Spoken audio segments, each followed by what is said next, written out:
di channel News Clan Official. Ada kabar terbaru terkait dengan berita nikah siri yang dilakukan oleh Habib Ali Jindan dan sudah viral beberapa hari ini. Banyak sekali media sosial yang memberitakan tentang pengakuan dari Zeda Salim, seorang presenter yang mengaku dinikahi oleh Habib Ali Jindan secara siri.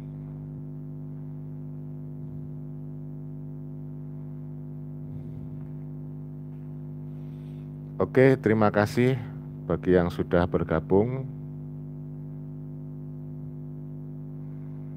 Jadi ada berita yang baru bahwa ternyata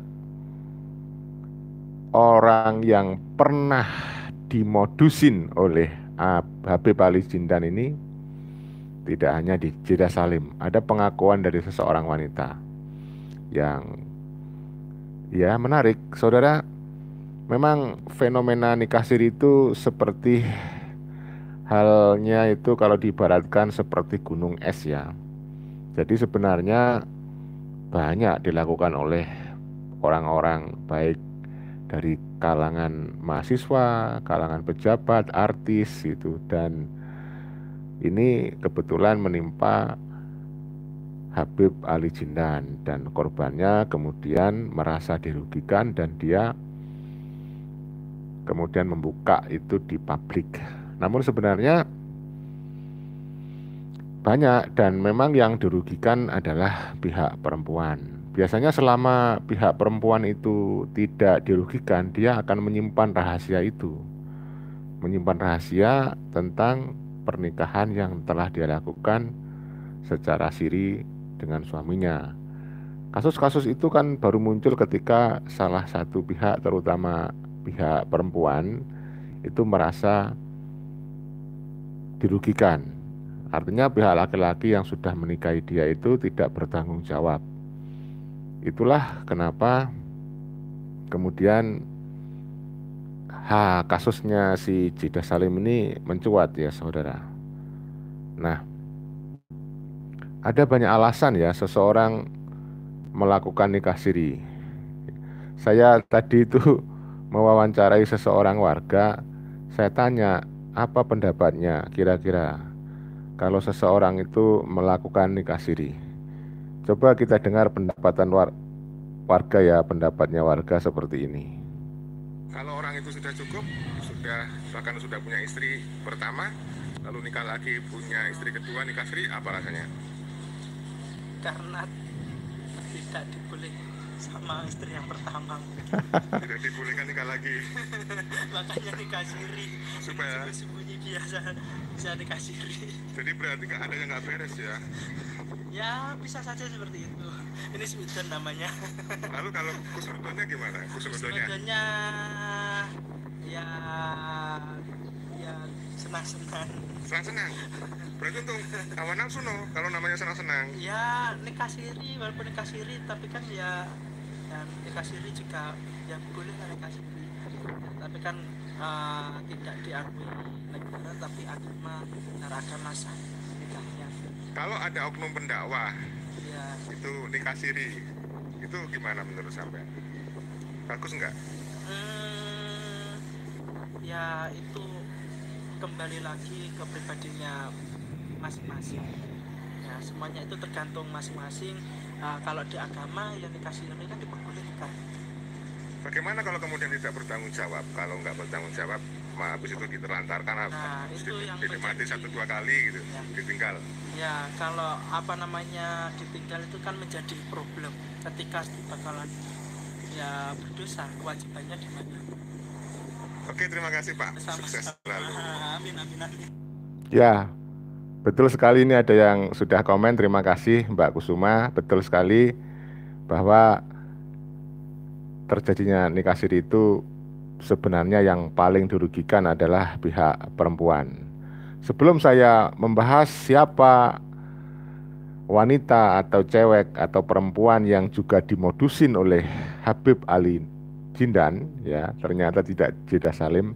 Karena tidak hanya Jeddah Salim, karena memang fenomena nikah siri kan seperti gunung es ya. Memang kedua-duanya kalau sudah merasa pas atau siap itu dia akan melakukan itu. Cuman ya diam-diam. Sekali lagi selama pihak perempuan nggak dirugikan itu biasanya dia diem menyimpan rahasia itu. Maka ada muncul kan kemudian seseorang punya istri lebih dari satu, yang kedua dan ketiga itu dinikah siri yang sering disebut dengan istri simpanan. Jadi yang namanya istri simpanan itu banyak sekali pernikahan yang dipraktekkan adalah pernikahan siri, sehingga disimpan dah itu istrinya. Kalau istrinya puas atau semua dicukupi kebutuhan lahir batinnya, ya dia akan diam saja ya saudaraku. Ya, ini saya akan ungkap kenapa banyak orang itu melakukan nikah siri dari sebuah penelitian ilmiah ya ini. Ya ini saya ungkapkan dari sebuah penelitian ilmiah yang dilakukan oleh seorang akademisi. Ya, ini penting ini untuk wawasan kita ya saudara-saudara.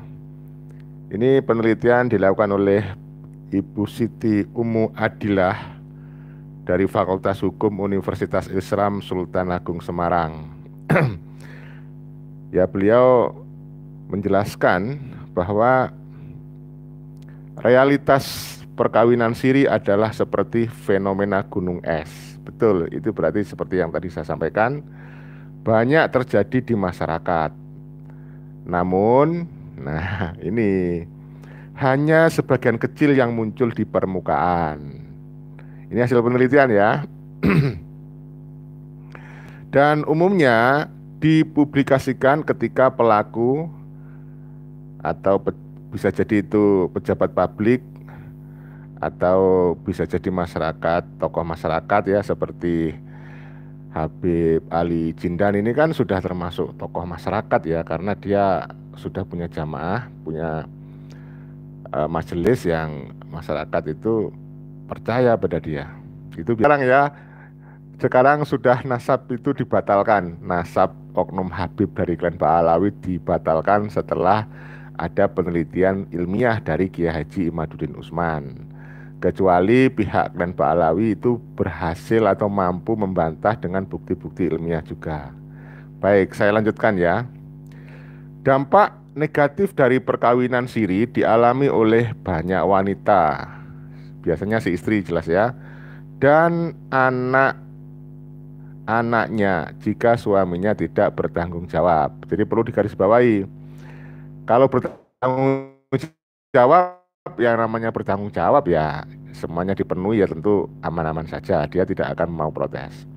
Faktor-faktor yang menjadi dasar masyarakat melakukan nikah siri ya atau perkawinan siri adalah banyak faktor ya. Bisa karena faktor ekonomi. Ya, kemudian bisa karena belum cukup umur. Bisa karena ikatan dinas atau ikatan kerja. Bisa karena masih sekolah atau masih kuliah. Dan mereka biasanya berpikir bahwa pernikahan siri sah. Catatan menurut mereka dipandang sepele itu hanyalah masalah administrasi. Ya, itu biasanya begitu. Nah, harapan dia dengan nikah siri daripada hamil di luar nikah nanti anaknya disebut anak zina. Atau nanti kalau misalnya tidak dinikah siri, punya anak dianggap sebagai anak buah dari pergaulan bebas, seperti itu. Nah, bisa jadi karena kurangnya pemahaman dan tidak adanya tindakan tegas terhadap pelaku nikah siri. Pernikahan siri membawa dampak positif dan negatif. Ada positifnya juga ya pernikahan siri itu ya. Terutama bagi suami ya. Positif bagi suami. Ya. Oh ya ya, juga istri dan anak-anak sih ada positifnya. Tapi yang sisi negatifnya adalah tidak sebanding dengan dampak positifnya, saudara. Jadi kalau menurut penelitian ini kalau dibandingkan antara dampak positif dari pernikahan atau perkawinan siri dengan dampak negatifnya itu jauh lebih besar dampak negatif. Apa yang terjadi dampak negatifnya ya misalnya tadi kekerasan di dalam rumah tangga seperti yang dialami oleh Zeda Salim. Diduga si Habib Ali Jindan melakukan tindak kekerasan, tidak bertanggung jawab. Nah, itu ya. Nah, si wanita atau si istri dan anak-anak itu biasanya ya kalau tidak bertanggung jawab kan sering diterlantarkan. Nah, tadi saya kutip wawancara dengan salah satu warga ya. Kalau seseorang itu sekelas misalnya Habib Ali Jindan itu diduga bisa karena ya si istri tidak memberi izin, istri pertama maksudnya. Karena takut kalau nikah apa namanya tercatat di KUA kan ribet kan, harus mendapatkan izin dari istri pertama. Nah, bisa jadi untuk menyiasati agar pernikahan terus terjadi, maka dia melakukan nikah siri, ya kan, supaya istri pertama tidak tahu. Nah, ini ada komentar bagus sekali ini dari Lalu Ahmad. Kalau orang biasa atau awam yang melakukan itu ya boleh-boleh saja, asal suka sama suka terserah. Tapi kalau orang alim atau tokoh agama ya melakukan itu sangat memalukan dan tak berakhlak. Ya, saya setuju dengan pendapat ini. Terima kasih, mudah-mudahan ini menjadi pertimbangan bagi semuanya. Kemudian dari Kusuma Wardani juga, nikah siri yang dirugikan pihak wanita hanya untuk budak itu ya. Saya tidak, ya banyak untuk budak itulah, budak SS itulah. Ya saya pikir masuk akal juga ya. Karena itu memang terjadi, ada oknum-oknum yang semacam itu. Nah, saudara, tadi saya sebutkan siapakah wanita atau perempuan atau cewek yang juga kena modusin, diduga dia dimodusin juga oleh Habib Ali Jindan. Lagi-lagi ini kan seperti gunung es, bisa jadi yang nampak di permukaan, yang ketahuan itu hanya sebagian kecil. Bisa jadi yang lain yang malu untuk mengungkapkan karena pernah ini dan itu bisa jadi ada, bisa jadi juga tidak ada. Tetapi kalau melihat fenomena masyarakat yang seperti gunung es, bisa jadi yang nampak ini hanya itu yang karena ada korban itu. Kalau enggak, yang lain gimana? Mungkin masih ada yang lain. Mungkin loh ya. Cuman karena faktor sesuatu X, jadi dia tidak mau ngungkapin. Yang berani ngungkapin ya si Mbak Zeda Salim itu ya, sebagai presenter itu ya, saudara. Nah, siapa sosok wanita yang merasa juga pernah dimodusin oleh Habib Ali Jindan? Ini diketahui dari Instagram Mbak Zeda Salim ya, saudara. Nah, Mbak Zeda Salim ini mendapatkan DM dari seseorang yang mengirimkan pesan kepada Mbak Zeda Salim. Isi pesannya begini. Dia menyapa Mbak Zeda ya. Nah, saya bacakan ya. Ini orang yang mengaku pernah merasa dimodusin juga oleh Habib Ali Jindan ya. Mbak Zeda, jadi seseorang ini, cewek ini yang merasa pernah dimodusin oleh Habib Ali Jindan ini kirim pesan DM ke Instagram Mbak Zeda Salim. Ini saya bacakan, saya ulangi ya. Mbak Zeda, saya pernah di DM juga sama Habib Ali dulu. Bahkan dia sampai nyamperin saya di mall daerah saya. Ya. Wanita ini menceritakan pernah dihubungi oleh Habib Ali Jindan, pernah di DM ya. Di Instagram. Ya kalian tahu sendiri ya, di Instagram banyak wanita-wanita cantik. Ya. Saya ulangi, saya pernah di DM juga sama Habib Ali dulu. Bahkan dia sampai nyamperin saya di mall daerah saya. Beliau tutup poin ngajakin saya nikah siri. Beliau tutup poin ngajakin saya nikah siri juga.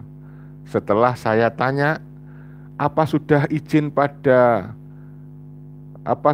apa belum ke istri tua. Ya, jadi si wanita ini ketika diajakin nikah sama Habib Ali Jindan ini, si wanita ini tanya kepada Habib Ali Jindan, apakah istri tua sudah tahu, sudah mendapatkan izin dari istri tua gitu. Dan dia menjawab, gak perlu tahu.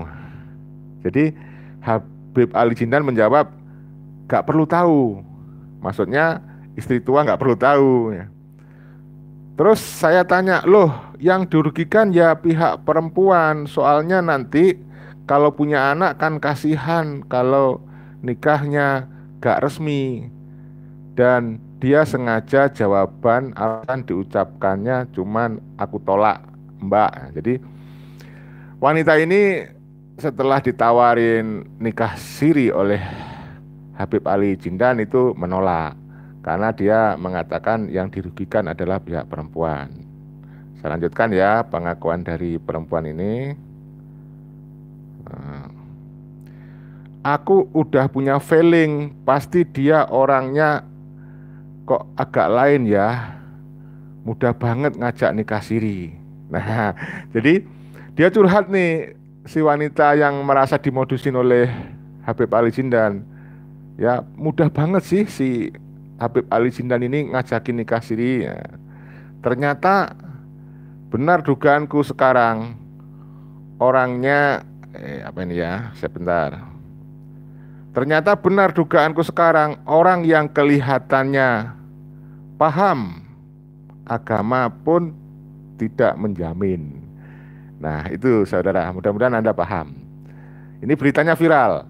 Nanti link-link beritanya akan saya cantumkan di kolom deskripsi ya supaya Anda tambah paham dan jelas. Nah, jadi saudara-saudara, memang ya kita sedikit memperdalam masalah ini, memang banyak ya oknum-oknum yang dengan dalih karena tidak mendapatkan izin dari istri tua, dia melakukan pernikahan siri. Makanya ini kita perlu ungkap lagi ya, ini untuk pembelajaran masyarakat. Ya. Ini ya. Ada komentar juga nih dari Rafa Nur ya. Menikah apapun bentuknya baik, nikah siri atau lebih tujuannya menikah hanya untuk memuaskan hasrat seks yang dibungkus dengan pernikahan, maka wanita hanya dijadikan korban. Oke, saya setuju. Saya pikir itu masuk akal juga ya. Terima kasih komentarnya. Mudah-mudahan itu bisa menjadi pelajaran buat semuanya ya saudara-saudara. Jadi memang si Ali Jindan kalau dari pengakuan dua orang wanita ini, paling yang melakukan pengakuan itu kan dua orang nih baru yang merasa dimodusin ya. Ya kita akhirnya kan jangan takluk buta kepada seseorang ya, apapun statusnya. Karena kalau sudah bicara tentang menafsu ya, hasrat ya, wow itu nggak peduli kau ini seorang orang biasa, kau ini seorang yang mengaku ulama, yang memang mengaku apa saja bisa jadi ya, karena memang hal seperti itu kan sangat-sangat pribadi. Saudara, silakan Anda diskusi lanjutkan di kolom komentar. Nanti akan saya baca semua komentar-komentar Anda. Saya kira memang seharusnya kita tidak melakukan nikah siri, apapun alasannya. Kenapa? Karena itu memang disahkan, itu halal. Karena jika ditinjau dari sudut agama, syariat Islam itu halal. Namun itu tidak sesuai dengan undang-undang di negara kita. Negara kita mewajibkan pernikahan itu tercatat resmi diakui negara supaya punya kekuatan hukum di Indonesia maksudnya ya. Oleh karena itu sebaiknya ya kita penuhi kedua-duanya. Syariat agama kita penuhi, rukun sahnya pernikahan kita penuhi, tapi juga kita penuhi hukum negara. Supaya apa? Di dunia aman, di akhirat aman. Kan begitu. Selamat di dunia dan selamat di akhirat. Kalau Anda hanya nikah siri, ya tadi kasusnya seperti salah satunya yang dialami oleh Mbak Jeda Salim, dan itu kan hanya salah satu aja. Di luaran sana kan banyak. Nah, mungkin selamat di akhirat. Kan biasanya memang doktrinnya kalau orang nikah siri atau dijadikan istri kedua itu, ayo kamu saya jamin surga kan. Sudahlah, kamu menjadi istri kedua itu jaminannya surga kan gitu biasanya. Itu doktrin-doktrin yang untuk menundukkan si calon istri biasanya begitu. Akhirnya kan dia luluh, sudah ini sunnah Rasul, ayo kita nikah, nikah siri, dapat pahala kan begitu. Nah, kalau lupa bahwa nanti ada akibat konsekuensi yang berbahaya, sangat merugikan jika ada yang ingkar janji, nah itu kan repot. Jadi, kalau nikah siri itu bisa rugi di dunia itu. Ya itu tadi salah satunya. Kalau si suami misalnya ingkar janji tidak memenuhi kewajibannya, maka sebaiknya untuk selamat dunia akhirat ya aturan dunia ini diterapkan ya. Aturan agama juga diterapkan, aturan hukum negara diterapkan, ditaati, aturan hukum syariat agama juga ditaati. Saya kira itu ya, hal sederhana sih, ini sepele, tetapi kalau ini tidak dilaksanakan dan disosialisasikan terus, nanti akan banyak korban-korban lainnya. Jadi sebaiknya saudara-saudaraku, teman-temanku dimanapun Anda berada, bagi kaum hawa khususnya, kalau memang dia niatnya baik, kita buat keyakinan saja di dalam diri kita. Kalau seseorang laki-laki, pria itu berniat baik, punya cinta yang tulus, ya sebaiknya dia diajak nikah yang sah. Sah secara hukum negara maupun sah secara hukum agama. Resmi secara hukum negara, juga resmi secara hukum agama. Itu sebaiknya. Sebaiknya itu. Supaya Anda aman. Lah, bagaimana kalau misalnya lo dia kan punya istri tua, saya kan mau dijadikan istri kedua. Kalau dia nggak dapat izin dari istri pertama kan nggak bisa nikah resmi. Ya nggak usah nikah dulu, ditahan dulu, berjuang dulu. Gimana caranya supaya dihalalin semua dan sah dicatat semuanya di hukum negara juga hukum syariat agama. Begitu. Memang berat saudara-saudara, apalagi kalau sudah hubungannya dengan hasrat itu ya. Baiklah, saya kira itu saja untuk konten hari ini. Mudah-mudahan walaupun sedikit masih bisa menghibur kalian, masih bisa memberikan rekreasi dan masih bisa ada hikmah. Kalau video ini bermanfaat, silakan dibagikan seluas-luasnya kepada teman-teman Anda, saudara Anda. Mohon maaf kalau ada kekurangan, salah-salah kata. Ya, mohon maaf yang sebesar-besarnya. Salam persatuan dan kesatuan, salam persaudaraan, salam Pancasila Jaya, salam NKRI harga mati. Wassalamualaikum warahmatullahi wabarakatuh. Merdeka!